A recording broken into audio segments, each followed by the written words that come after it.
Imagine if a modern U.S. Navy Arleigh Burke-class destroyer happened to be nearby when the Japanese attacked Pearl Harbor in 1941.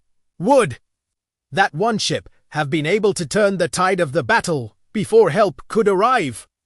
What if it wasn't the USS Arizona that the Japanese were attacking? What if it was the USS Paul Hamilton, a modern Arleigh Burke-class destroyer?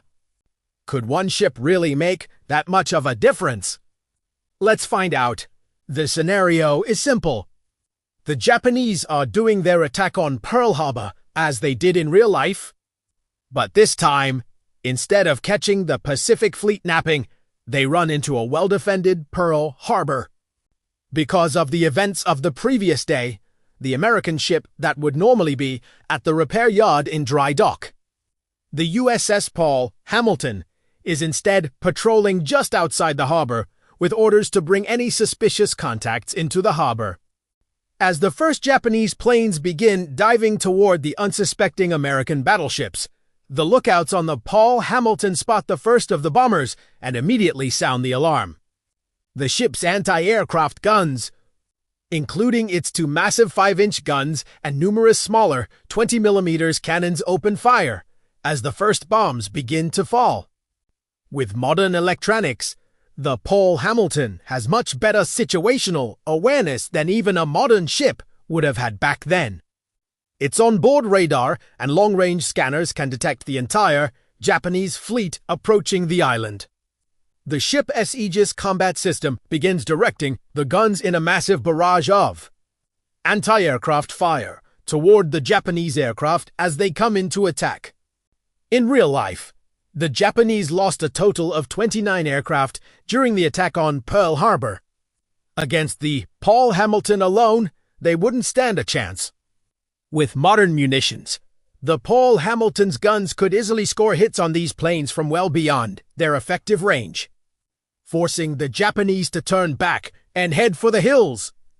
Before they ever even reached the Hawaiian island, the Japanese fleet would be forced to turn back, perhaps with heavy damage to its aircraft and ships. But the Japanese aren't stupid, even though they likely don't know that there's a modern American warship here. They do know that something has gone terribly wrong. Their initial attack has failed, and the American battleships are now beginning to maneuver around in an attempt to get into the fight. The Japanese decide to pull back and regroup. They'll come back later in the day with more aircraft and finish the job. And this time, the Paul Hamilton is waiting for them. For the next several hours, the Paul Hamilton continues to defend Pearl Harbor against wave after wave of Japanese bombers and fighters. It's like shooting fish in a barrel. With the massive firepower of the Arleigh Burke-class destroyer, not a single Japanese aircraft gets anywhere near the harbor. Meanwhile, the rest of the Pacific Fleet is racing toward the islands, eager to get into action. But they're too late. The Japanese fleet has already taken heavy losses and is attempting to escape. There's nothing left for them to do but run.